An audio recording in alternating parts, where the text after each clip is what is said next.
sucedieron esas cosas.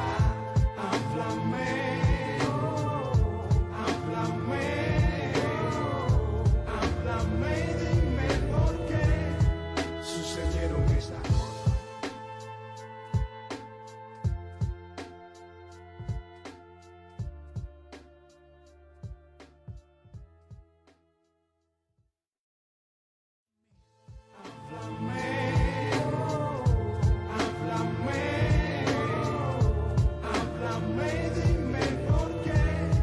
Sucedieron esas cosas. Háblame, háblame, háblame y dime por qué sucedieron esas cosas. Hábleme, háblame, háblame, háblame y dime por qué sucedieron esas cosas. Háblame. Háblame y dime por qué sucedieron esas cosas. Háblame, háblame, háblame y dime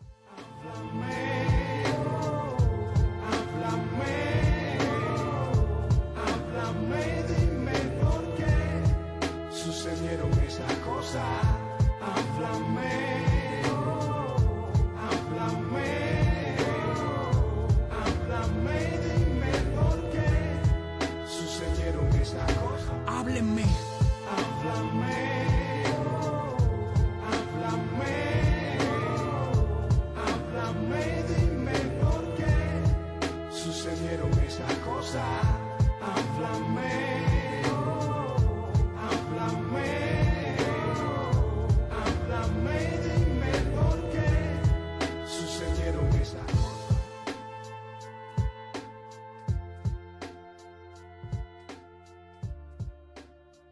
Háblame, háblame, háblame y dime por qué sucedieron esas cosas. Háblame, háblame, háblame y dime por qué sucedieron esas cosas. Hábleme.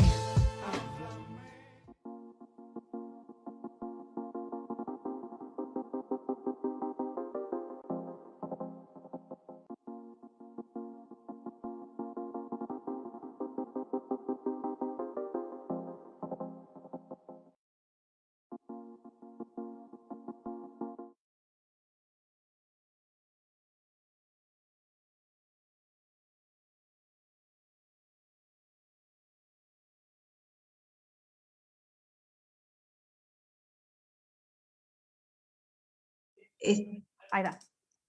Ahora sí. Les pido disculpas a todos. Bienvenidos a la segunda sesión del taller de incidencia y negociación en campañas. Mi nombre es María Paso, desde la Argentina, junto con Cecilia Galván y Octavio Tesone del grupo Dandelion. Vamos a estar charlando un poco más sobre, bueno, cuáles son estos pasos, ¿sí? Para incidir, ¿sí? Y generar un cambio. Les agradecemos a Instar, al ciclo de académicas, por darnos este espacio. Y la idea es, en estos primeros minutos, ¿sí? Sabemos que hay muchos que nos están siguiendo por el live de Facebook, ¿sí? Si ustedes tienen algún comentario, alguna pregunta a lo largo de esta presentación, nosotros vamos a estar chequeando el Facebook Live, así que pueden anotar sus preguntas en comentarios y vamos a hacer nuestro esfuerzo para contestarlas en tiempo real. Para todos aquellos que estén mirando esto después, pueden dejar sus preguntas como comentarios y también las vamos a estar chequeando para responder esto en la sesión siguiente, que ya es la última de este ciclo. Así que, bueno, no se queden con las dudas y participen. Para aquellos que se están sumando vía Zoom, les pido que por favor se mantengan muteados a menos que necesiten hablar, así hacemos menos ruidos durante esta transmisión. Así que bueno, retomando un poquito, haciendo una recapitulación de lo que vimos la clase pasada, vimos un poco, bueno, qué era esto, digamos, de incidir, digamos, en políticas públicas, qué era esto, digamos, de demandar un cambio a los tomadores de decisión, ¿sí? Y una de las primeras cuestiones que nosotros trabajamos fue, bueno, la importancia de definir el problema, ¿no? Cuanto más específico es el problema, más factible es que yo le pueda encontrar una solución a este problema. Y una de las cosas que nosotros eh, machacamos bastante, digamos, la sesión pasada, es que es importante cuando uno va a hablar con el tomador de decisión de hablar claramente de cuál es el problema, sí, pero también proporcionar una solución, ¿no es cierto? Acá, bueno, nos comentan que les gustaría discutir con nosotros sobre una petición que hizo en la plataforma change.org. Con gusto, Miguel, ahora vamos a ver esto, digamos, en un minuto, ¿sí? Vamos a responder a tus preguntas. Antes de responderle a Miguel, quería tomar algunas de las preguntas y comentarios que nos hicieron a través de la página de Facebook de Instar después de la sesión pasada. Una tenía que ver con, bueno, ¿qué pasa, digamos, cuando nosotros queremos incidir en regímenes que son más cerrados, ¿no es cierto? Nosotros sabemos, hablando de Cuba, que justamente, bueno, no es, digamos, un régimen súper abierto, digamos, a estas cuestiones, digamos, eh, de mandar, digamos, respuestas. Son regímenes que nosotros los definimos como cerrados, ¿sí? Cerrados no significa que nunca va a haber una respuesta. Yo quiero aclararles a todos los que están acá compartiendo este momento con nosotros que con mis colegas, nosotros cuando pensamos esta capacitación, lo hicimos basándonos en justamente situaciones donde no son las óptimas para incidir, situaciones donde hay un montón de restricciones. Hemos basado las estrategias que les estamos preparando y presentando en lo que trabajó el Centro para la Víctima de Torturas, que son todas estrategias que tienen que ver con la defensa de los derechos humanos, ¿sí? Entonces son técnicas y estrategias que han funcionado en regímenes y en contextos similares a los que hoy vive Cuba.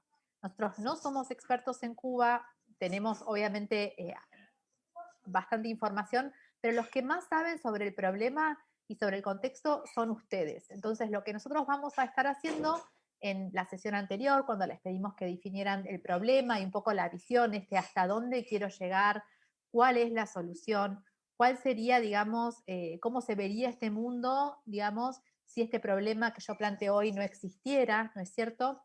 Hoy vamos a estar trabajando sobre esto de, digamos, mapear el contexto. A ver, yo para poder tomar mejores decisiones tengo que saber mucho más. Y hay un ejercicio para saber mucho más, que es lo que vamos a estar planteando en el día de hoy. ¿Sí? Otra de las preguntas que nos plantearon la sesión pasada era, bueno, ¿qué pasa cuando los tomadores de decisiones no nos quieren recibir? Bueno, esto pasa en todos lados, ¿sí? No es que solamente pasa, digamos, en regímenes de corte más cerrado, sino que nos pasa en todos lados, no nos reciben, no nos dan la reunión. Bueno, ahí hay que repensar por ahí si no nos podemos reunir con otra persona, ¿sí? A veces lograr, digamos, la reunión es, digamos, nosotros plantear, digamos, una situación que obliga al que el otro se reúna, o que el otro diga, estaría bueno reunirse con esta gente, ¿sí? Porque nosotros vamos a plantear acá estrategias que son orientadas a la cooperación, ¿sí? Donde todos ganan. Esto era un poco lo que explicábamos la sesión pasada. Y otra de las preguntas tenía que ver, bueno, ¿qué pasa cuando nos desacreditan, digamos? Cuando nos desacreditan como colectivo, como movimiento, cuando desacreditan nuestras demandas. Bueno, acá, digamos, después Octavio les va, digamos, a explicar un poco más sobre esto, pero lo importante, digamos, de mantener una narrativa, un discurso, ¿sí? Que sea conciso, que sea claro, que no dé lugar, digamos, a malas interpretaciones, ¿sí? Y comunicar, comunicar, comunicar, comunicar. Si nosotros comunicamos de manera efectiva, la otra persona puede decir un montón de cosas, ¿sí? Pero hay un montón de otra gente, digamos, que sabe la verdad sobre nosotros, ¿sí? Entonces ya no depende una persona controlando la narrativa, sino que es un conjunto y un movimiento, digamos, controlándola, comunicando siempre lo mismo, ¿sí? Em, Creo que, bueno, esto era un poco, acá retomo la petición que hizo Miguel en la plataforma change.org. No sé si Miguel utilizó la plataforma de change.org en México, pero ustedes saben que change.org es una plataforma gratuita, abierta para todo el mundo, así que pueden hacer peticiones ahí de forma muy fácil con un celular solo. Esta petición está hecha por Miguel Díaz Canel. A ver si puedo compartirles acá un minuto la petición de Miguel. ¿Sí? Bueno, acá Miguel pide por una Cuba sin más destierros, ¿no es cierto? Sabemos que justamente estas situaciones, digamos, de regímenes más totalitarios, si se quiere, digamos, generan que un montón de gente se quiera ir, digamos, de este país. Esta petición ya tiene más de 6.600 firmas, ¿sí? Y acá Miguel, digamos, hace alusión al artículo 13 de la Declaración de los Derechos Humanos, ¿sí? Una declaración que Cuba adhiere, ¿sí? Y que establece que toda persona tiene derecho a circular libremente y a elegir su residencia en el territorio de un Estado, ¿sí? Por lo que nos cuenta Miguel en la petición, este derecho se viola en Cuba desde la promulgación de la Ley 989 de 1962, cuando los procesos migratorios pasaron a ser controlados por el Ministerio del Interior. Y todos sabemos, todos tenemos, para los que no vivimos en Cuba, tenemos amigos cubanos, hemos estado en Cuba y sabemos lo difícil, digamos, que es salir del país, ¿sí? Sabemos lo difícil que es conseguir los permisos para salir del país, ¿sí? Sabemos lo difíciles que es, digamos, para algunos cubanos que se han ido volver al país. Y esto se da porque uno también tiene que sincerarse al respecto de, bueno, a ver, es una democracia, digamos, que funciona como tal Cuba, tal vez no ese es el caso. Entonces, está bien reclamar siempre, como lo hace Miguel, digamos, desde la ley, desde los tratados internacionales a los que países como también Cuba adhieren, ¿sí? El tema es cómo pasamos, digamos, de este reclamo, ¿sí? Digamos, a la acción, ¿no es cierto? Entonces, esta petición la hizo, perdón, yo me equivoqué antes, la hizo Salomé, que hoy nos acompaña, ¿sí? Y está dirigida a Miguel Díaz Canel. Salomé, sabemos que te tenemos por Zoom. ¿Nos podés decir, el señor Díaz Canel, bueno, contanos un poquito más? Bueno, sabemos que es el presidente de Cuba, ¿sí? ¿Te parece que esa es la persona, digamos, que tiene la llave de esta respuesta? ¿Esto es lo que nos estás planteando? Contanos un poquito. Bueno, la petición la pongo a nombre de Miguel Díaz-Canel porque es como nuestro presidente oficialmente, aunque sepamos que es un régimen totalitario, una dictadura, pero está dirigida también a todos los organismos internacionales a los que nosotros podamos acudir. Yo, por ejemplo, soy estudiante en España, tengo residencia en España, por lo tanto, yo puedo acudir legalmente al Parlamento Europeo. Entonces, si la intención de la petición es recoger firmas de apoyo para que se sepa que tiene un cierto apoyo de mis compatriotas para elevarla a otros mecanismos legales para peticionar en el Parlamento Europeo o en el Parlamento Español, etc. Y Salomé, vos esta petición la subiste en change.org de España, ¿no es cierto? Sí. Perfecto. Bueno, este es un re buen ejemplo y que nos da acá Salomé, digamos, de una de las herramientas que tenemos para hacer incidencia y más allá, digamos, del resultado, sí, para lo que sirven este tipo de peticiones, es también para darle visibilidad al problema, para darle una dimensión de que no es un cubano, sino que son miles de cubanos que se encuentran en esta situación, ¿sí? Y para llamar la atención también sobre otros actores, como decía Salomé, que es la comunidad internacional, son los otros regímenes internacionales de los que Cuba forma parte, como Naciones Unidas, por ejemplo, que pueden tener otro tipo, digamos, de herramientas también para ejercer alguna presión sobre el gobierno cubano, ¿sí? Y así, digamos, afectar las decisiones, digamos, que el gobierno cubano tome, ¿sí? Así que bueno, te agradecemos muchísimo. Ya vemos que ahí tenemos una participante muy empoderada y con ganas de pasar a la acción, ¿sí? Las peticiones funcionan un montón, y sobre todo funcionan, digamos, para visibilizar el problema, ¿sí? Para darle más visibilidad al problema. Las peticiones como las de Salomé, Salomé por ahí la puede compartir también en el grupo de Facebook. Cualquier persona las puede firmar solamente con un teléfono, ¿sí? Se puede firmar la petición, se puede compartir por WhatsApp, se puede compartir por mail, se puede compartir por Twitter, o sea, y podemos pasar de las 6.000 firmas tal vez a 1 millón de firmas, y por ahí ya eso es mucha gente haciendo presión a favor de Cuba. Así que muchísimas gracias, Salomé, por compartirnos esto.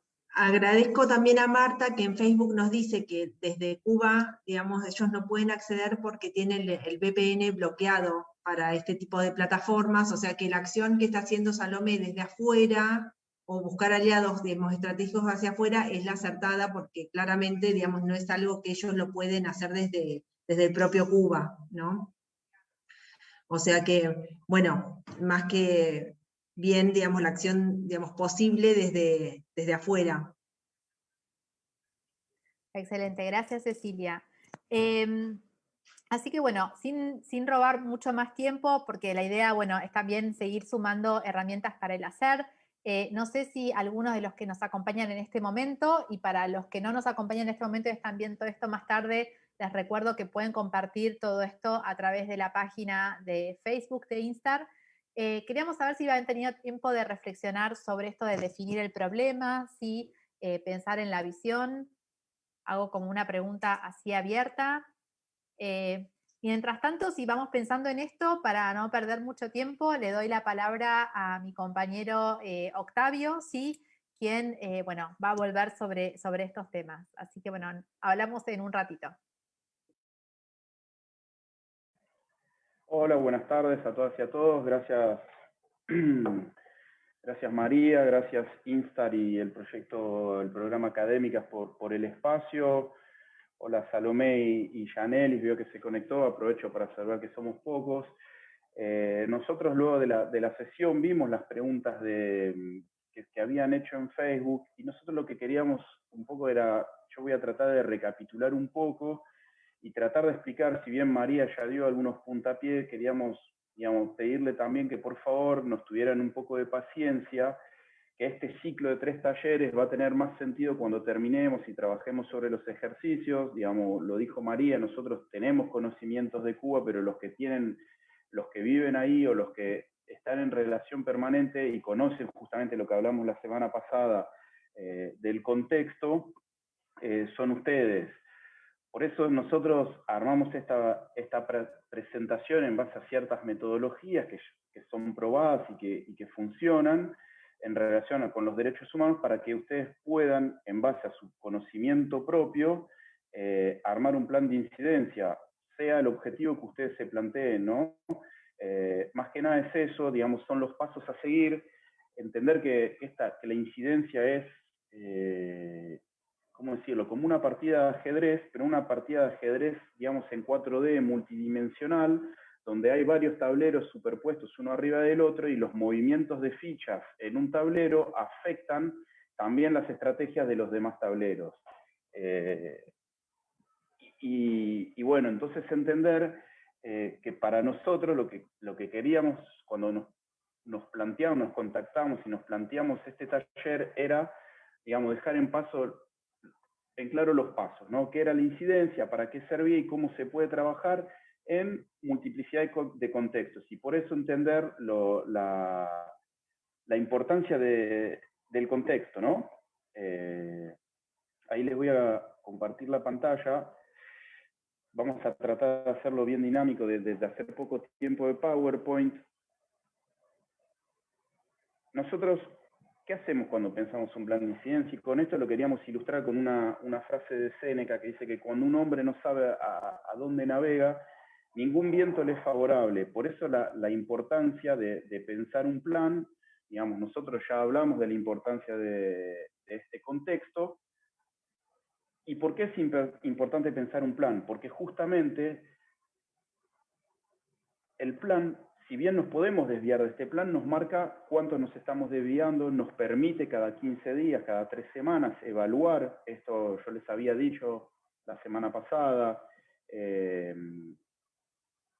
que nosotros intentábamos sacar una foto del momento para comprender el contexto, pero el contexto era más bien una película en la cual nosotros cada tanto teníamos que poner esa suerte de pausa para volver a analizar y comprender, y todo esto está, que yo les digo, está relacionado con lo que el ejercicio que van a hacer con María después y con lo que va a hablar Cecilia acerca de los mapeos de actores, de cómo podemos entender el contexto, de las herramientas que tenemos de ese contexto, y en base a eso nosotros elegir el funcionario con el que queremos intentar hablar, ver si queremos hablar o no queremos hablar, preparar el camino para que estos juegos sean de cooperación, digamos, ¿no? Nosotros lo que queremos es tratar de no entrar en ese juego de la gallina que nosotros le mostramos la película la vez pasada, pero tiene varias variantes. Otra variante puede ser que dos autos se enfrentan a alta velocidad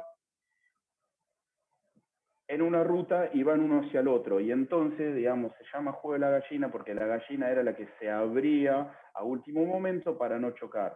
El tema es que en esta suerte de juegos a veces hay paridades y a veces hay una gran disparidad de recursos, de capacidades. Como podrán ver, digamos, acceder a esta charla necesitan configurar un VPN o tienen tal vez internet cortado.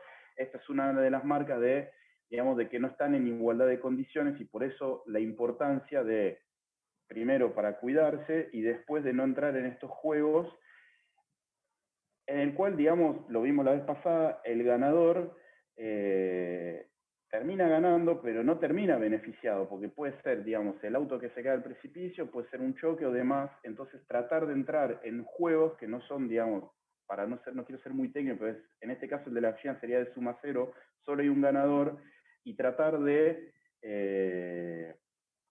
ingresar a un juego en el cual ganemos todos, ¿no? Digamos, el funcionario, si bien tal vez no estemos de acuerdo con lo que nosotros planteamos, lo que queremos saber es que todos puedan poder decir que tuvieron algún beneficio. A ver, estoy viéndola, está bien. Ahí está. Bueno, entonces, un pequeño repaso. ¿Qué es la incidencia? La incidencia es una herramienta, un camino, un recorrido.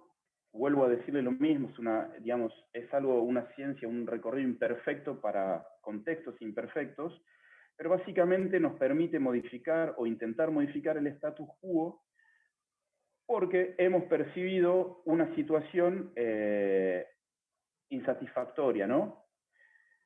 Entonces, a ver si, perdón, un segundito. Ahí está, hemos percibido una situación insatisfactoria, ¿no? El problema es que probablemente mucha gente no perciba esa situación como insatisfactoria, y también lo van a trabajar con Ceci, eso de ver, digamos, quién es reacio o a ese cambio status quo porque se beneficia de ese status quo, de esa situación establecida. En este caso, por la situación cubana, hay beneficiados y hay personas que no son beneficiadas y perciben esto como una situación insatisfactoria y la quieren modificar. Entonces, con Ceci van a trabajar también el tema de ver quién puede ser un apoyo, quién puede ser un garante, lo van a trabajar con ella. Entonces, la primera pregunta que nos hacemos es cómo percibimos a Cuba, que no es una democracia liberal, y qué es lo que queremos hacer con respecto a eso, si realmente ese es el problema, nuestro objetivo máximo, o tenemos pequeñas etapas, pequeños logros que nosotros queremos alcanzar, ¿no? Relacionados al arte, vi por algunas presentaciones también a la renuncia de un ministro, y entonces esto es lo que nosotros nos influencia, es cómo queremos definir este problema y qué queremos hacer para resolverlo. Y por eso es necesario un plan. En base a las preguntas también que se habían hecho la semana pasada, nosotros lo que digamos, habíamos también pensado, no pensado, sino estuvimos buscando información, y por ejemplo en lo que era la Unión Soviética, la antigua Unión Soviética, se hablaba de un chiste que justamente tenía su correlato con la realidad, que era una persona repartía papeles en la Plaza Roja, y entonces un guardián del orden le va a confiscar los papeles y a llamarle la atención para llevarlo preso, ¿no? Y entonces cuando ve los papeles están en blancos, ¿no? No hay nada escrito, y entonces, digamos, un poco el remate de este chiste, se le puede decir chiste porque en realidad reflejaba bastante la situación, era que ya no había más nada para decir, ¿no? Que estaba todo dicho. Entonces ese era una forma de marcar también el contexto, y esto nos sirve para relacionarlo con obviamente, redundantemente con el contexto y con lo que van a hablar con Ceci, que es la necesidad también de conseguir apoyos, y de conseguir apoyos que sean visibles, ¿no? Porque nosotros podemos tener apoyos, a veces se habla de apoyos que están en el placar o salen en el placar. Nosotros necesitamos que esos apoyos realmente puedan mostrar el apoyo hacia nosotros, ¿no? Entonces ahora, a ver, esto acá, les voy a compartir la pantalla nuevamente.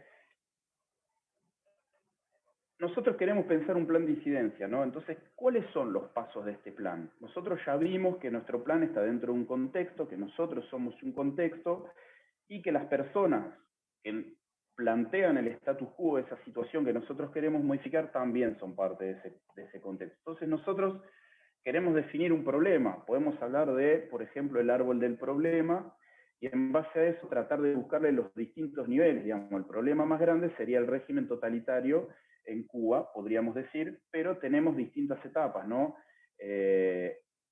Relacionados al arte, relacionados a al arquivismo en una plaza de Cuba con performances que fueron prohibidas, con agresiones por parte de un ministro, con desprestigio por parte de la televisión o de la cadena nacional en Cuba. También tenemos apoyo de ciertos blogueros o de algunos otros tipos de diarios. Entonces, lo que nosotros tenemos que entender es que tenemos que definir nuestro problema, y de la definición de nuestro problema se desprende todo lo demás. Por eso hay que estar, digamos, muy fino en esta definición del problema, y también en la definición de objetivos y en la forma en que lo planteamos, ¿no? Por ejemplo, digamos, son otros objetos, es otro país, otro contexto, pero en los años 2000, cuando quisieron prohibir fumar en los pubs en Inglaterra, digamos, el motivo principal era por la salud de las personas, por la salud de los no fumadores. Digamos que las campañas no resultaban ser muy exitosas, y entonces otra de las herramientas que está bueno tener es utilizar el pensamiento lateral y tratar de atacar ese problema con, digamos, otras maneras más novedosas, y el enfoque que le dieron la organización que después logró que se prohibiera fumar en estos famosos pubs fue justamente pedir por la salud de los trabajadores de estos pubs, que justamente estaban obligados a estar ahí y estaban siendo fumadores secundarios, y luego a partir de eso abrió un abanico de posibilidades. Entonces, nuevamente, yo sé que el contexto de Cuba, sabemos que el contexto de Cuba es otro, pero tratar de usar el pensamiento lateral, pensar, como dicen en inglés, pensar fuera de la caja para definir el problema, que una vez que se define el problema, se desgrana todo a partir de ahí. Entonces ahí tenemos la definición de objetivos, qué objetivos tenemos, vamos a tratar de mapear los actores, el terreno, el mapa de aliados. Justamente una de las estrategias que habían utilizado los países satélites de la Unión Soviética en la década, finalizando la década del 80 y de los 90, era pedir fuertemente por todos los derechos que estaban contemplados en la Constitución, que ya ni siquiera esos regímenes eran capaces de cumplir. Digamos, fue como un poco, en vez de estar en contra del régimen, digamos, con situaciones distintas a las que ustedes están atravesando, pero pedir por derechos que se debían cumplir por las propias normas y las propias reglas que tenían en su contexto. ¿No? Entonces, bueno, esto es un poco lo que estaba relacionado con el plan de incidencia y con las estrategias que nosotros podíamos relacionar con la situación particular de Cuba. Después, ¿qué es importante? Identificar justamente lo que le decíamos, aliados, los detractores, ¿no? ¿Qué garante tenemos? Hay opositores. Los opositores, ¿son opositores públicos u opositores, digamos, en las sombras? Lo mismo con nuestros aliados. Y después también, digamos, se va complejizando más por esto de la partida de ajedrez con distintos tableros, donde nuestro aliado es realmente un aliado. ¿Y por qué es nuestro aliado? Porque se va a beneficiar de esta situación que nosotros vamos a crear de modificación del status quo, pero cuando él, digamos, por ejemplo, acceda a crear el área que quiere crear en el organigrama o al cargo que quiere acceder para tratar de abrir, va a seguir con el status quo o realmente lo va a modificar, ¿no? Por eso lo que les decía Cecilia y María la vez pasada, también, que es muy importante, lo de construir desde su propio movimiento y estar, porque el contexto no quiere decir que por ser todos parte de un mismo movimiento, pensamos todos igual acerca del problema, acerca de la definición de objetivos, y entonces eso también es importante, no tener fisuras como movimiento. Y después también aprovechar el conocimiento de todas las personas acerca de los mapeos de actores y demás, ¿no? Y después, en base a eso, van a ver el tipo de acciones y de estrategias. Nosotros, desde nuestro contexto acá en Buenos Aires, que es bastante más simple, hemos buscado algunas reflexiones también. Hannah Arendt, como ustedes lo sabrán, es una filósofa que trabajó mucho temas de totalitarismo, y nos gustaba dejarle estas 3 frases, ¿no? Que es que bajo condiciones de tiranía también es más fácil actuar que pensar, sin salir del tema del autocuidado y del cuidado del movimiento y del cuidado de nuestros compañeros y del colectivo. A veces es necesario, digamos, hablando de ajedrez, mover ese peón, ¿no? Mover ese caballo, empezar a mover y a mover fichas, obviamente teniendo un plan, empezar a mover fichas y empezar a moverse. El tema, ustedes ya lo empezaron a hacer, que es pensar. Digamos, lo que ella dice es que no hay pensamientos peligrosos, sino que pensar es de por sí lo peligroso. También es válido en este contexto y se mezcla con el tema de la acción y con lo que le decíamos la vez pasada de comunicar haciendo, ¿no? Por eso es importante, y ustedes ya creo que lo están haciendo porque son parte de un instituto de artivismo, digamos, comunicar haciendo, el artivismo es comunicar haciendo, pero un poco estas eran las frases que nosotros habíamos buscado acerca de la revolución o de la situación de Cuba, con el conocimiento que tenemos nosotros, ¿no? Y desde un poco nuestra comodidad desde la Argentina con respecto a eso.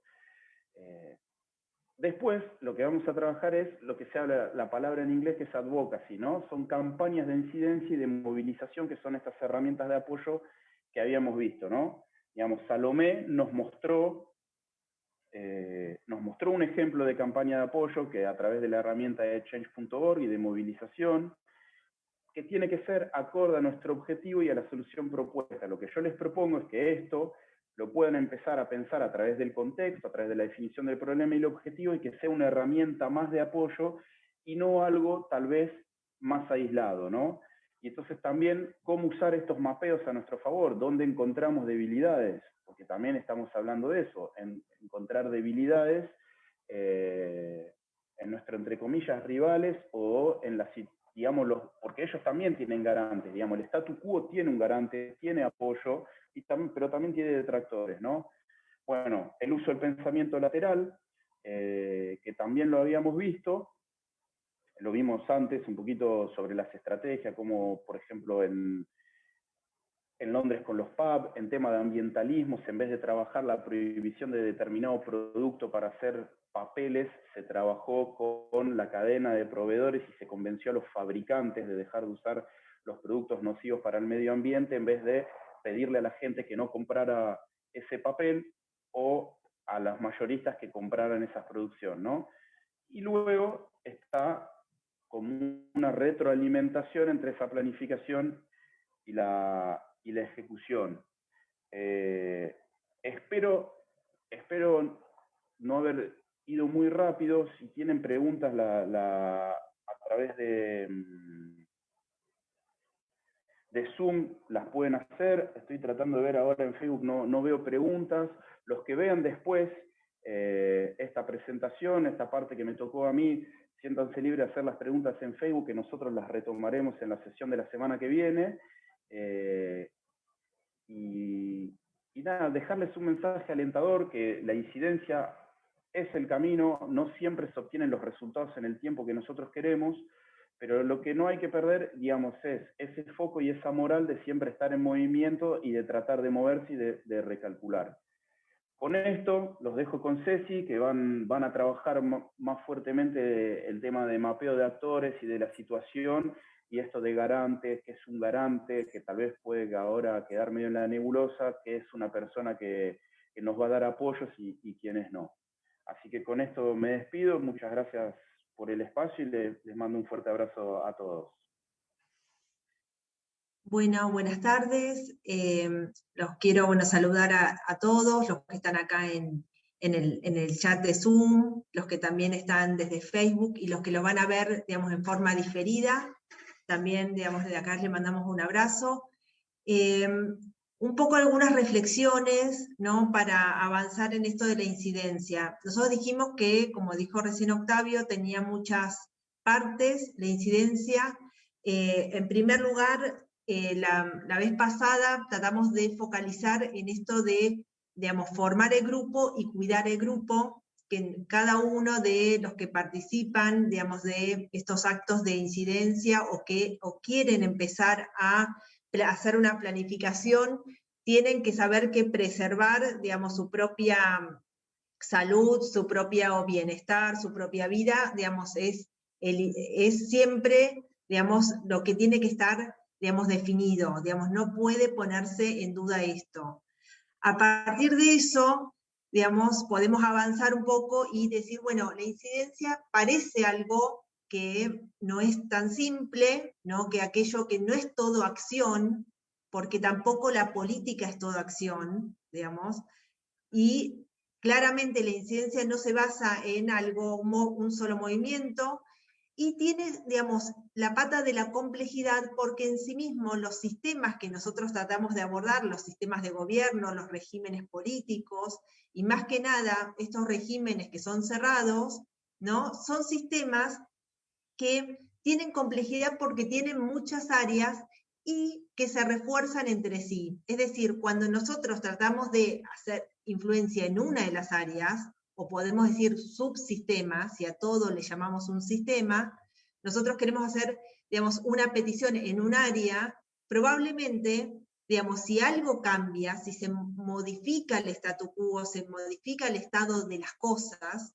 ¿sí?, lo que vamos a encontrar es que las otras áreas que tienen su poder en base a ese statu quo, digamos, también se van a movilizar. Entonces, por eso entendemos que siempre el sistema va a tender a volver al lugar, digamos, y que no es solamente el área en la cual nosotros presionamos aquella que va a estar disconforme o se ve, digamos, tensionada por las nuevas demandas, sino que hay una multiplicidad de actores o múltiples áreas que, como dijo Octavio recién, se ven amenazados por ese cambio, digamos, del estado de las cosas, porque sacaban provecho, porque son aquellas que, bueno, reprimían, ¿no? Si estamos en un proceso de liberalización o pidiendo un poco de apertura, digamos, los que se encargan de la represión, bueno, ¿cuál va a ser su función? Entonces empiezan a descompaginar, digamos, las áreas, por lo que, digamos, el sistema, los distintos componentes, digamos, pueden, digamos, tender a querer, digamos, volver hacia, digamos, la reproducción del sistema anterior. Por eso, digamos, lo que nosotros, digamos, como sabemos que es un sistema y no es solamente, digamos, un área específica que nosotros vamos a intentar, digamos, generar un cambio, digamos, como sabemos que están interrelacionadas las distintas áreas del sistema, nosotros entendemos que las tácticas tienen que ser múltiples, ¿sí? Y eso no es algo que nos genera complejidad o nos genera, digamos, más problemas, sino que al contrario, nos genera una fortaleza porque tenemos varios lugares en los cuales nosotros podemos hacer presión, ¿no? Entonces, por eso, digamos, me pareció muy interesante lo que decía María a la propuesta de la petición de Salomé, ¿no? Salomé dice, bueno, tengo, digamos, identificados 6, 7 personas a las cuales yo le hago una demanda, digamos, una petición, digamos, en esta en la plataforma Change. Bueno, digamos, ahí está muy focalizado. Nosotros entendemos que podemos ir ampliando y nuestro objetivo es identificar, digamos, ese mapa de blancos o ese mapa de, digamos, objetivos a los cuales nosotros queremos llegar, ¿no? Entonces, como necesitamos, digamos, eso nos permite, digamos, nos da dos fortalezas. Por un lado, si tenemos más blancos o más objetivos, ¿sí? Objetivo como, digamos, persona o, digamos, aspecto institucional, lugar de poder al cual nosotros queremos llegar, ¿sí? Tenemos, digamos, por un lado, distintas tácticas que vamos a poder movilizar, es decir, tenemos diferenciación de tácticas, múltiples tácticas, y además, digamos, las múltiples tácticas nos ayudan a atraer diferentes públicos, ¿sí? Porque una de las cuestiones principales es que nosotros tenemos que sumar apoyos. Como hace esa petición de buscar firmas, ¿no? Y que Salomé tiene muy identificado, nos dice, bueno, a mí me interesa que nos ayude el Parlamento Europeo, organizaciones internacionales, digamos, organizaciones que están en Europa, que están en otro lado, o sea, tienen visibilidad y tienen distintas, digamos, apoyos. Esta petición en Change, digamos, no está orientada a lograr apoyos dentro de Cuba claramente, sino que está orientada a buscar y sumar apoyos por fuera de Cuba. Y eso está muy bien. Obviamente no es la única táctica, pero es una táctica más, porque nosotros tenemos que poder manejar distintas tácticas más simples, más difíciles, de corto plazo, de largo plazo, ¿sí? Y que van a, digamos, que todas apuntan a sumar apoyos. Y claramente esos apoyos diferenciados, ¿no? Temporalmente, territorialmente, en términos de tipo de actores, digamos, pueden ser ciudadanos o, digamos, simples habitantes, digamos, cubanos, pueden ser otros profesionales que compartan, digamos, que la ganancia que puede tener el colectivo de artistas también puede ser una ganancia para ellos porque refuerza las cuestiones que ya han ganado, ¿sí? Entonces les permite afianzar las ganancias anteriores. Entonces podemos sumar más apoyos y ese es el objetivo, digamos, de diseñar, digamos, el mapa de actores, ¿sí? El mapa de actores tiene que ver con poder establecer claramente quiénes pueden ser nuestros apoyos y en base a eso diseñar tácticas para lograr, digamos, solucionar el problema que originó este movimiento hacia, digamos, una demanda pública, hacia un acercamiento, digamos, al gobierno para tratar de solucionar, digamos, nuestro problema. Entonces, digamos, como dijimos la primera vez, consideramos que la estrategia emerge de conocer, digamos, al adversario y conocernos a nosotros mismos. Entonces, lo que nosotros vamos a hacer es decir, bueno, aquello que no somos nosotros, ¿no? Damos por sentado que ya sabemos quiénes somos, que nuestro grupo tiene, digamos, puede coordinar una campaña, tiene, digamos, algún tipo de, digamos, grupo mínimo o algún liderazgo que está validado para empezar a coordinar una campaña, que la campaña tiene que ser unificada, pero esta, digamos, campaña unificada tiene detrás tácticas múltiples y apoyos múltiples, ¿sí? Es decir, tendemos que tender a tener una campaña unificada porque tenemos un objetivo, pero no todas las tácticas son iguales, como dijimos. Entonces, el primer, digamos, paso, más que nada en nuestra situación, es, digamos, empezar a recuperar de alguna manera o empezar a tener tácticas de apoyos que logre revertir algo que pasa y que es que, digamos, los ciudadanos, digamos, ya se han retirado de la vida pública porque tienen miedo, porque se han cansado, ¿no? Entonces tenemos que ver, digamos, de qué manera podemos ofrecer distintas tácticas para atraer, ¿no?, distintas tolerancias a riesgos. Es decir, hay algunas tácticas o algunos compromisos de apoyos por parte de ciudadanos que no implican, digamos, demasiado compromiso, demasiado riesgo. Entonces, digamos, hay ejemplos, por ejemplo, digamos, en otros países que, digamos, usaron una táctica muy limitada, que era prender una luz, ¿no?, a determinado horario, si eso era posible, ¿no?, en un determinado lugar, no sé, en una ventana, o entonces dejar una luz prendida durante X tiempo, prender y apagar una luz. Bueno, eso no lleva tanto compromiso por parte de el que se suma o apoya nuestra demanda.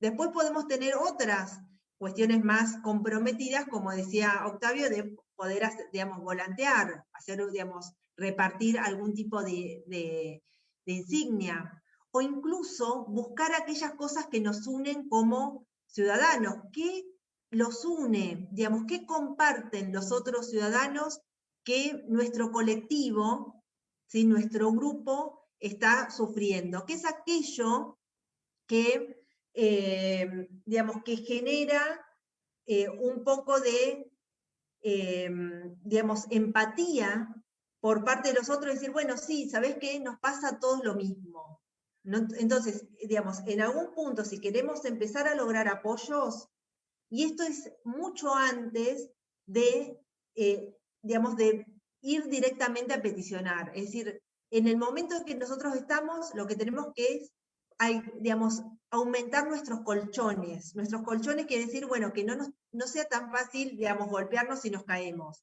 Digamos, y para ello tenemos que ampliar, digamos, los apoyos con acciones, y todas las acciones no son iguales. A mí, digamos, me parecía, digamos, muy importante, digamos, hacer primero, digamos, una pausa para pensar esto, ¿no? Que tenemos un sistema, que el sistema tiene múltiples áreas, que las múltiples áreas ameritan múltiples tácticas, y que además nosotros necesitamos diferentes apoyos en términos de naturaleza, digamos, el ciudadano común, digamos, el conjunto de profesionales, algunos medios de comunicación, los actores que están afuera, como hizo Salomé, es decir, sumar apoyos con tácticas diferenciadas, y eso es algo, digamos, crucial que me parece que tenemos que atender. Voy a compartir un ratito la pantalla solamente para, digamos, reforzar esto que estamos diciendo. Entonces, digamos... Sí, mientras...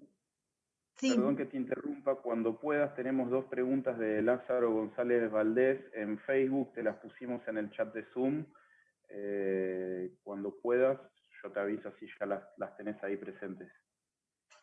Bueno, digamos, lo que primero ahí le contesto, sí, a Lázaro, que dice si hay alguna relación entre esas tácticas y las 198 tácticas de la no violencia, o se trata de procedimientos diferentes.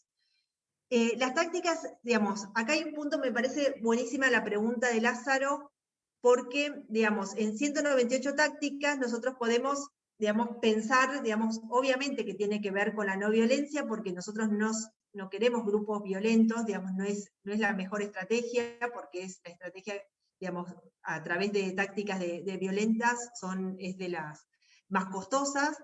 Digamos, siempre dijimos que nosotros partimos de la idea de preservar, digamos, el grupo, cuidar el grupo, por lo que, digamos, es interesante esto, pero lo que yo quiero poner énfasis es que, digamos, tenemos que hacer innovación, y que las tácticas van de acuerdo a los grupos y, digamos, a la idiosincrasia de, digamos, dónde se aplican, es decir, lo que puede aplicarse en un lugar puede ser que no se aplique en otro lugar, e inclusive repetir la táctica puede ser no sencillo, incluso puede ser un fracaso. Es decir, podemos utilizar esto de, digamos, de Turquía, de prender y apagar luces, pero puede ser que eso no sea, digamos, la estrategia, digamos, en nuestro territorio, y tal vez al mes siguiente no lo podemos replicar, y entonces puede ser un fracaso. Entonces hay que estar muy atentos y tener diversidad de herramientas, y pensar, por eso yo, digamos, mencioné que era muy importante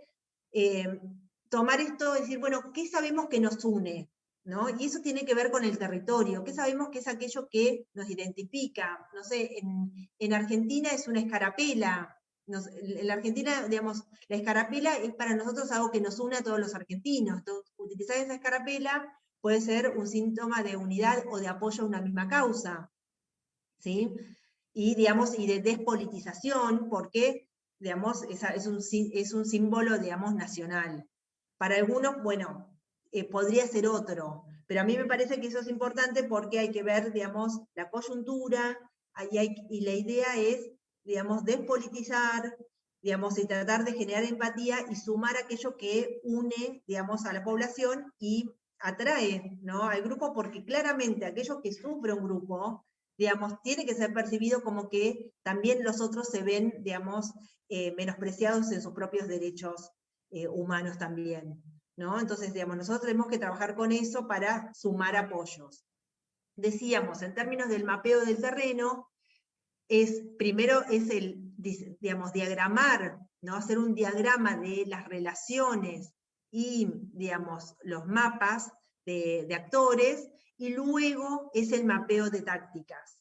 Es decir, primero tenemos que tener nuestro mapa de actores, y después vemos, bueno, a ver a quiénes necesito, a qué apoyo necesito para llegar a determinado actor, y, digamos, qué tipo de táctica es la más apropiada en este contexto, porque alguna ya que usé no me va a servir, ¿sí? Porque la innovación de los repertorios a veces suma, digamos, es aquello que produce, digamos, sorpresa, porque si nosotros utilizamos lo mismo, digamos, los actores tienden a saber el comportamiento y va a ser muy fácil.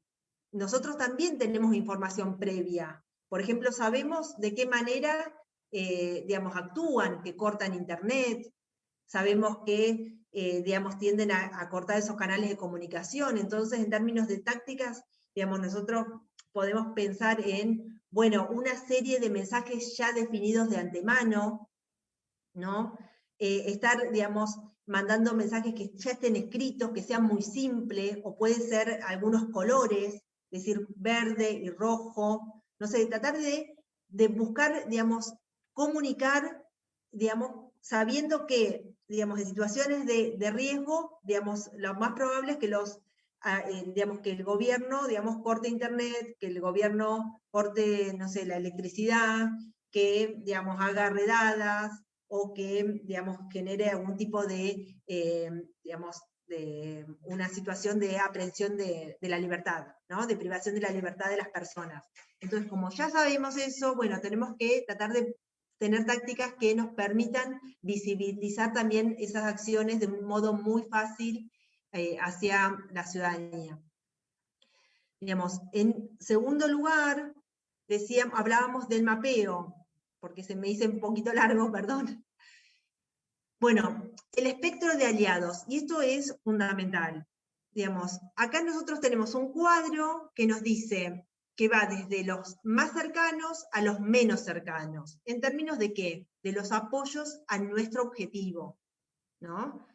Entonces, esto lo podemos hacer, digamos, si estamos obligados a hacer este mapa, porque los aliados activos son aquellos que nosotros sabemos que están ahí, ¿sí? Que nos apoyan y que se van a sumar, digamos, a las tácticas que tenemos o a cualquier movilización que nosotros hagamos de manera más directa.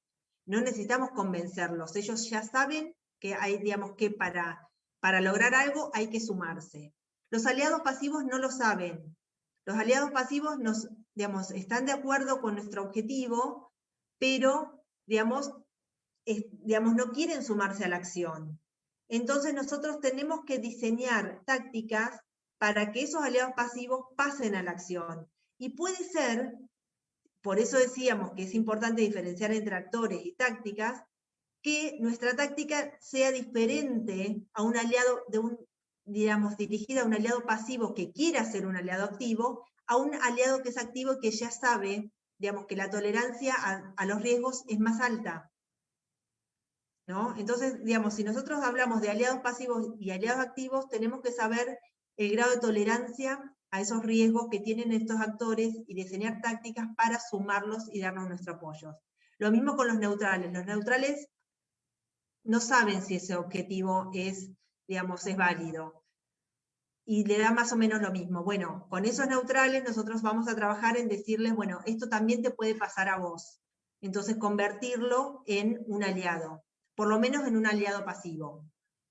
Los oponentes pasivos deberían poder ser neutrales, es decirles, no vas a tener costo, y a los oponentes activos tratar de desactivarlos y hacerlos más pasivos para lograr nuestro objetivo. Es decir, correr como si fuese un abanico, ¿no? Cerrar el abanico y acercarlo hacia, digamos, nuestros aliados. Ese es el trabajo que nosotros hablamos del espectro, digamos, del mapeo de actores. Y, digamos, nos ayuda a identificar una posición de poder, digamos, saber a quién tenemos que ir, porque claramente no vamos a ir primero a un oponente activo, tenemos que ir a los oponentes pasivos. Y una estrategia, digamos, hoy Octavio habló de Rusia, ¿no? De la estrategia de civilizar al burócrata, es decir, acercarnos a funcionarios que están disponibles o que puede ser que, bueno, digan, bueno, no es tan tremendo lo que ustedes piden, ¿no? No es algo tan, no nos deja, digamos, tan mal, podemos tener una ganancia, bueno, trabajar sobre esos apoyos y lograr apoyo dentro del sistema, digamos, porque, digamos, los oponentes activos ya sabemos quiénes son. Entonces, hacer ese mapa de oponentes activos, oponentes pasivos, y nuestras estrategias, primero, tienen que recaer en aumentar aliados, digamos, que los aliados pasivos, digamos, sean activos, desneutralizar, generar más apoyos, y con eso, digamos, ya estamos haciendo mucho en pos de nuestro objetivo, ¿sí? O sea, esas estrategias son diferentes, esas tácticas van a ser muy diferentes a ir directamente a la acción, no ir a buscar, digamos, y solucionar el problema. O sea, cuando nosotros hablamos de incidencia decimos, bueno, ¿cuál es nuestro colchón? ¿Quiénes son nuestros aliados?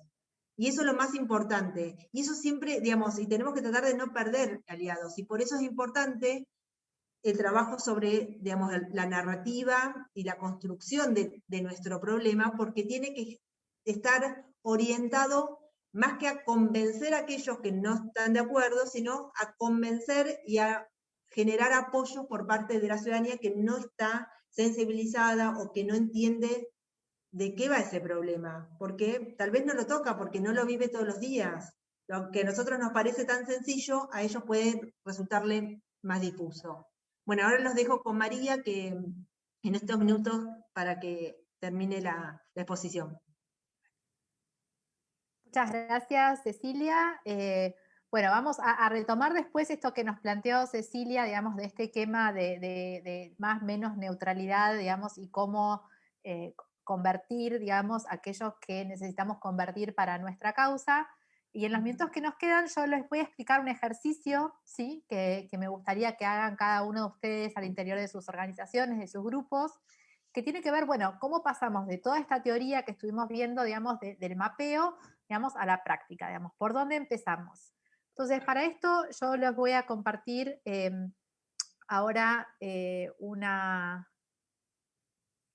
serie de ejercicios. No se preocupen porque nosotros les vamos a compartir esto, lo tenemos en documentos, se los vamos a compartir el link por el chat de Zoom, por el chat, por el Facebook, así los van a tener. También se lo vamos a pasar a Instagram para que lo puedan compartir por diferentes redes. Así que no se preocupen porque ustedes van a tener acceso a todo esto súper explicado y como con líneas para completar para que lo puedan hacer con tiempo, digamos, durante esta semana. Y después la idea es compartir esto un poco la sesión que viene, que es la tercera, donde ya vamos a ver, bueno, pasando a la acción, ¿no es cierto? Pero antes de pasar a la acción, como dijo Cecilia, dijo Octavio, tenemos que organizarnos y entender dónde estamos parados y cuál es este contexto. Para esto lo que vamos a hacer es un mapa del terreno, ¿sí? Mapa del terreno, vamos a ver quiénes son estos actores. Entonces, el ejemplo que yo les traje acá un poco a colación tiene que ver con un problema de violencia doméstica, ¿sí? Entonces, ¿quiénes son los dos actores principales en este problema? Yo tengo al marido y a la mujer, ¿sí? Siempre que trabajamos en incidencia, trabajamos sobre personas, ¿sí? Esto es súper importante, poder identificar a las personas, ¿sí? Retomo la campaña que nos compartió Salomé, porque ella identifica, digamos, un colectivo, que son estos cubanos que se encuentran en esta situación, y también las personas que tienen la llave de la solución, que es en este caso el presidente de Cuba, digamos, personas que pertenecen a organismos internacionales, ¿sí? Entonces, en esta presentación nosotros lo que tenemos es, digamos, un problema, que es un problema de violencia doméstica, ¿sí? Y una relación central. El ejemplo que tenemos acá es el marido y la mujer. Esto nosotros, la idea es que podamos en una pared, en un papel grande, en la computadora abriendo una aplicación de Word, PowerPoint, lo que tengan a mano, ¿sí? Ustedes pueden escribir. Es súper importante que esto pase, digamos, a algún lugar escrito, ¿sí? Yo que soy súper fan de estos shows y series de detectives, lo primero que hacen los detectives, digamos, para resolver un problema es poner la foto de la víctima en el medio, ¿no es cierto? Es importante visualizar, digamos, este mapa porque también nos va a ayudar a nosotros a identificar quién nos puede ayudar, identificar quiénes no nos van a ayudar, ¿sí? Y también nos van a ayudar a identificar estrategias para tener con cada una de estas personas, ¿no es cierto? Entonces, nosotros teníamos nuestro problema, que es el tema de violencia doméstica. Tenemos las relaciones centrales entre el marido y la mujer y tenemos las personas, ¿sí?, que son de relación directa, digamos, con las personas que están en nuestro problema, ¿sí? Entonces acá, por ejemplo, tenemos a la familia del marido, la familia de la mujer, los amigos del marido, los amigos de la mujer, tenemos la policía, tenemos algún líder religioso, un doctor, los hijos, por supuesto, alguna ONG que trabaje sobre derechos de la mujer. Entonces vemos cómo este mapa se va ampliando. Todas estas personas que están alrededor, ¿sí?, del marido y la mujer pueden ser potenciales aliados, ¿sí?, pueden ser neutrales, ¿sí?, o pueden ser oponentes, ¿sí?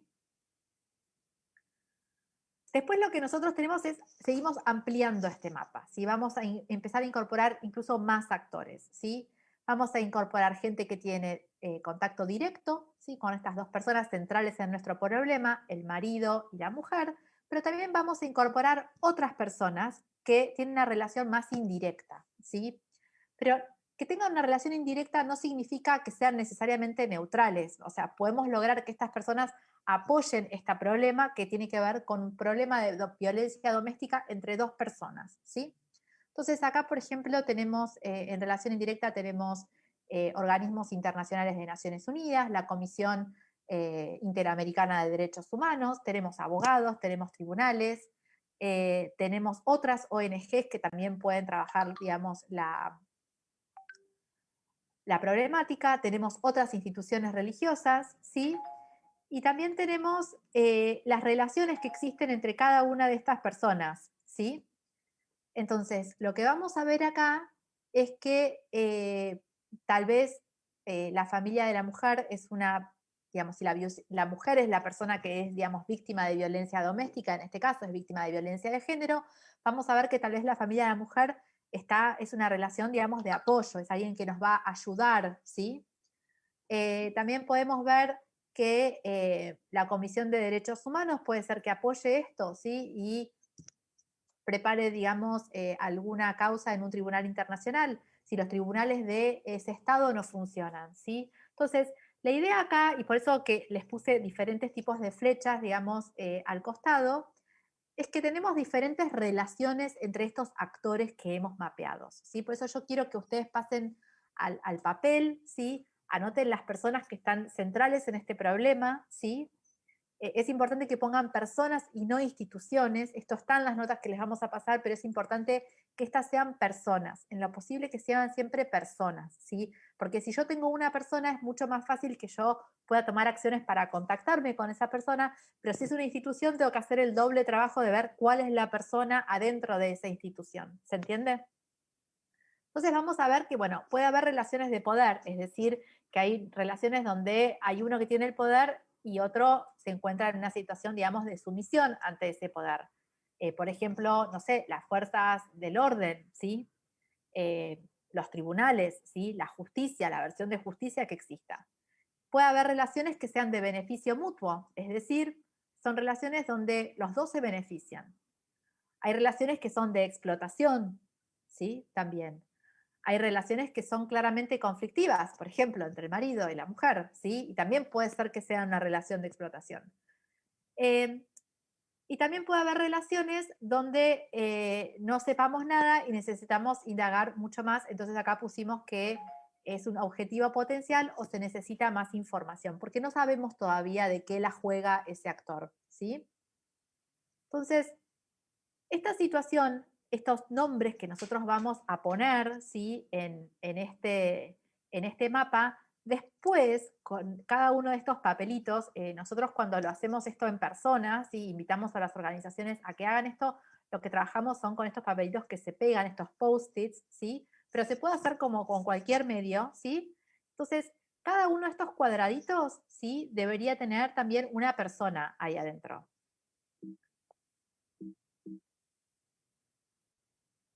Y si nosotros vamos un minuto, digamos, con esos mismos papelitos, vamos a poder pasar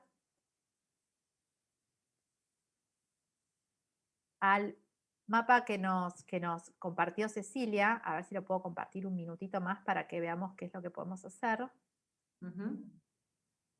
Ahí está. Entonces la idea es que ustedes sean capaces de pegar, digamos, en este mapa que les estoy mostrando, ¿sí? Adentro de aliados activos, aliados pasivos, personas que son neutrales, oponentes pasivos, oponentes activos, el nombre de la persona. Entonces ya sabemos quién es quién, ya sabemos un poco qué podemos esperar, digamos, de cada uno, ¿sí?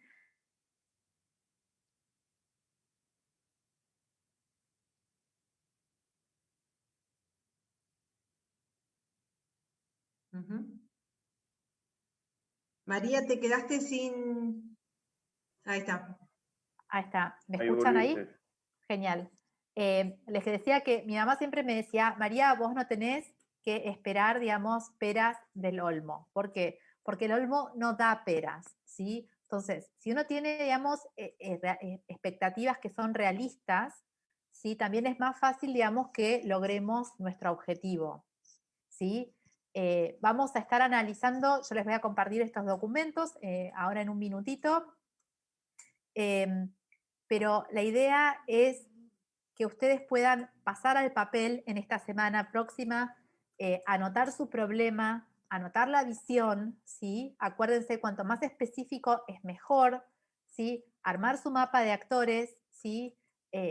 Pensar, digamos, en qué espectro, digamos, se encuentran estos actores, son aliados, son oponentes, son neutrales, ¿sí? Y después también pensar en que va a haber diferentes estrategias, como decía Cecilia, para aproximarse a cada uno de ellos, ¿sí? Pensar en aliados que por ahí son inesperados.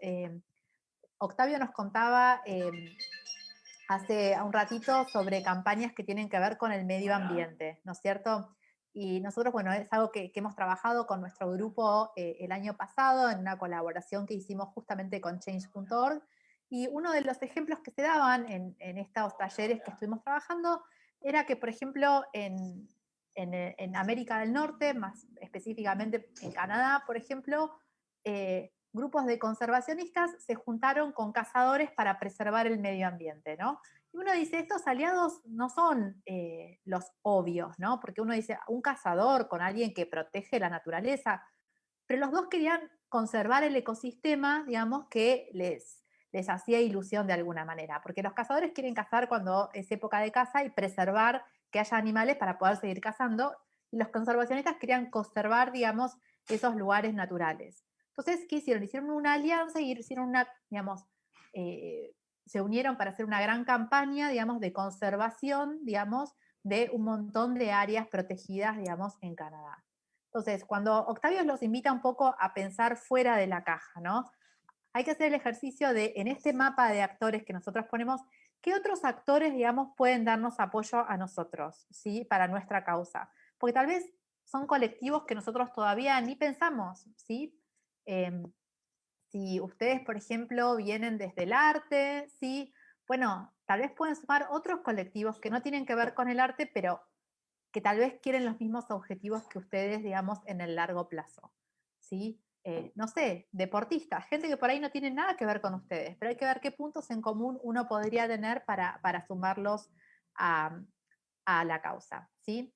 Bueno, no me quiero pasar mucho porque son ya, dijimos que íbamos a cerrar todo esto a las 4:10, bueno, en 3 minutos, ¿sí? Antes de despedirnos, quisiera saber si tienen alguna pregunta, la pueden ir posteando si quieren en Facebook, ¿sí? Acá estoy viendo algunos de los comentarios. Marta María nos pone que en Cuba un partido político ilegalizado ha usado los girasoles que se ofrecen o simbolizan a la Virgen de la Caridad del Cobre, patrona de Cuba, y el gobierno ha prohibido la venta de girasoles. Este es un re buen ejemplo. Yo te puedo dar una campaña, Cecilia mencionó la escarapela, ¿no? Acá en Argentina una cosa que se usa mucho, ¿sí?, son los pañuelos. Esto tiene una raíz, ¿sí? Los pañuelos simbolizan los pañuelos blancos que se ponían las madres de Plaza de Mayo para pedir por sus hijos desaparecidos por la dictadura que tuvimos, ¿sí? Y esta idea, digamos, de usar pañuelos para identificar diferentes causas, digamos, empezó a usar hace unos años. Se usó para campañas muy diversas, ¿no es cierto? Hay pañuelos que tienen que ver con cuestiones medioambientales, otras que tienen que ver con la separación del Estado y la Iglesia. La más conocida, digamos, fue por el favor, todo lo que tuvo que ver con el proyecto de ley, que hoy es ley, ¿sí?, de la legalización de la interrupción voluntaria del embarazo, ¿sí?, o la llamada ley de aborto, ¿sí?, donde tuvimos dos colectivos, digamos, pañuelos azules y pañuelos verdes. Un montón de personas en Argentina se pusieron pañuelos verdes, los tenían colgados en el cuello, puestos atados en la mano, atados, digamos, de las mochilas, de las carteras, ¿sí? Y esto era un poco como los girasoles que nos plantea Marta María, ¿sí?, para visibilizar el problema, ¿sí? Y llega un punto que todo el mundo sabe de lo que estamos hablando sin tener que explicar, como decía Octavio, ya está todo escrito, pero es una manera de visibilizar. Los colores sirven para esto, ¿sí? Por ejemplo, es una estrategia muy no violenta, ¿sí?, porque nadie te puede acusar de ponerte ropa o algo de algún color determinado, ¿sí?, pero es una estrategia de identificación, ¿sí? Y lo interesante es que estas campañas, digamos, llegan a un montón de gente y es seguir sumando gente a nuestra causa. Cuanto más apoyo tenemos, es mejor, ¿sí? Cuanta más gente nos apoya, también los oponentes van a querer empezar a hablar con nosotros, ¿sí? O sea, si yo empiezo en un colegio nuevo, en una escuela nueva y no tengo amigos, nadie va a querer venir a jugar conmigo en el recreo, ¿no? Entonces, el momento que yo me empiezo a hacer amigos y empiezo a tener gente a mi alrededor, seguramente esos chicos que no me hablaban van a querer empezar a hablar conmigo, ¿sí? Porque no les va a quedar otra también. Entonces, bueno, vamos a ir viendo un poco más, digamos, cómo pasar, digamos, al plan de acción, que es lo que vamos a ver la sesión que viene, ¿sí? Y tratar, digamos, les pido que hagan el ejercicio de pasar al papel, de empezar a escribir su problema, su visión, ¿sí?, el mapa de estos actores, empezar a entender, bueno, son neutrales, son, digamos, aliados, son oponentes, hagan el ejercicio, es súper importante, ¿sí? Así que bueno, si alguno quiere intervenir, no sé si quieren levantar la mano, estoy fijándome acá, no tenemos más preguntas por Facebook, así que bueno, si les parece ya atentos al tiempo, les dejamos un gran abrazo, los esperamos el lunes que viene. Vamos a estar contestando las preguntas que puedan surgir más tarde por Facebook, vamos a estar atentos a eso, así que les agradecemos muchísimo haber participado hoy y bueno, obviamente a Instar y al ciclo académico. Yanelis quiere hacer una pregunta. Adelante, Yanelis. Hola, hola, buenas tardes. Disculpen por entrar tarde, pero bueno, quería aprovechar que estaban ustedes por acá para hacer una pregunta, porque estamos con otro momento de crisis, ¿no? Con el tema ya de los activistas, principalmente con el Movimiento San Isidro, al que pertenezco. Pues, a ver, les pongo, digamos, la situación, quizás ustedes nos pueden dar algunas herramientas, aunque sé que esto es público y yo para hacer estrategias digamos, para luego llevarlas a cabo, pues normalmente no hago esto público, lo hacemos en privado. Pero bueno, algunas ideas sobre qué hacer en el caso de Luis Manuel, que ya comenzó ayer una huelga de hambre y de sed, que lo han llevado a ese espacio de desesperación, porque no fue algo acordado, aunque tiene unas unas exigencias como bien marcadas, ¿no? Que le quiten el cerco policial que tiene desde noviembre pasado, que le quiten las cámaras de seguridad, que por supuesto les restablezcan el internet que tampoco tiene, que les devuelvan las obras que les robaron, en fin, tiene un grupo de demandas bien marcadas. Él estaba saliendo todos los días a exigir las obras, pero bueno, como tiene este cerco policial, siempre lo detenían, y ahora decidió pues hacer una huelga de hambre, y ese yo sé que es un acto de desesperación, porque al final lo único que le queda, bueno, le impiden a los amigos entrar a la casa. Entonces, ¿qué hacer en estos momentos, no? Más allá de la presión internacional, más allá, qué sé yo, de las movilizaciones ustedes estaban hablando de aliados, ¿no? Nosotros tenemos aliados, tenemos personas que normalmente sabemos que podemos contar con ellas para esas movilizaciones, para dar el cuerpo, que es un poco como nosotros lo decimos, ¿no? Salir a la calle. Pero todas esas personas también tienen vigilancia policial, ¿no? Tampoco le impiden salir de la casa. Entonces estamos en un momento complicado, porque hay una persona que ya se ve que está débil en cuanto a salud mental, que está siendo completamente, que está mal, pero está solo, está aislado por el sistema, y nos quedan como pocos espacios para movernos, ¿no? Bueno, Yanelis, estamos al tanto, digamos, de la situación. Vuelvo a nuestra primera sesión acá. Es importante, estos procesos toman mucho tiempo, ¿sí? Son procesos que toman mucho tiempo, ¿sí? Entonces, lo más importante siempre es cuidarnos a nosotros mismos, ¿sí? Porque, Juan Manuel, nosotros comprendemos la desesperación, pero ser mártir no sirve en el corto plazo, ¿se entiende? Entonces, siempre lo importante es que las acciones que nosotros tengamos, ¿sí?, sean propositivas, ¿sí? Porque seguramente al policía que tiene en la esquina, ¿sí?, seguramente a las personas que dispusieron estas medidas, digamos, contra Juan Manuel, no les importe, ¿sí? Claramente no les importa. Entonces, si esta estrategia hoy no está funcionando, ¿sí?, por ahí es momento de poner un freno y decir, bueno, esto no funcionó claramente, él no está mejor, a pesar de todas estas situaciones, a pesar de la huelga de hambre, no está mejor. Entonces, es importante preservarlo a él, ¿sí? Y a veces lo importante es frenar y repensar, digamos, las estrategias, ¿sí? Y pensar, bueno, él no puede reclamar en este momento. Otras personas que son muy allegadas a él tampoco pueden reclamar en este momento porque tienen también controles, ¿sí? Su libertad, digamos, se encuentra coartada en este momento. Entonces, ¿qué otras personas que están en una situación más libre, más holgada, pueden empezar a abogar por la causa del movimiento y de esta persona en particular, ¿sí? Por eso es que decíamos, es importante pensar en otras personas, ¿sí? Tal vez personas que no están tan políticamente expuestas, ¿sí? Personas que tienen más validación dentro del país, no sé, algún periodista que no lo puedan tocar tanto, ¿se entiende? Personas del espectáculo, otra gente, digamos, con mucha visibilidad, digamos, pero con un poquito más de inmunidad en cuanto a estas cuestiones, ¿se entiende? No sé si te sirve esto que te estamos diciendo, Sí. pero Sí, hay sí. veces cuando no funciona algo, por eso es que es importante tener un plan. Cuando algo no funciona, lo importante es decir, bueno, paramos, ¿sí? Y pensamos esto de vuelta, ¿sí? Genial, genial. Muchas gracias. No, por Seguiré favor. asistiendo ahí dentro de lo posible, pero muchas Hay que gracias. Creo que es pensar, muy necesario, ¿eh? Genial, muchísimas gracias por compartir esto, yo sé que es muy difícil. Bueno, ahora sí, si nadie más tiene ninguna pregunta, vamos a despedirnos y nos vemos el lunes que viene. Muchas gracias a todos. Chao.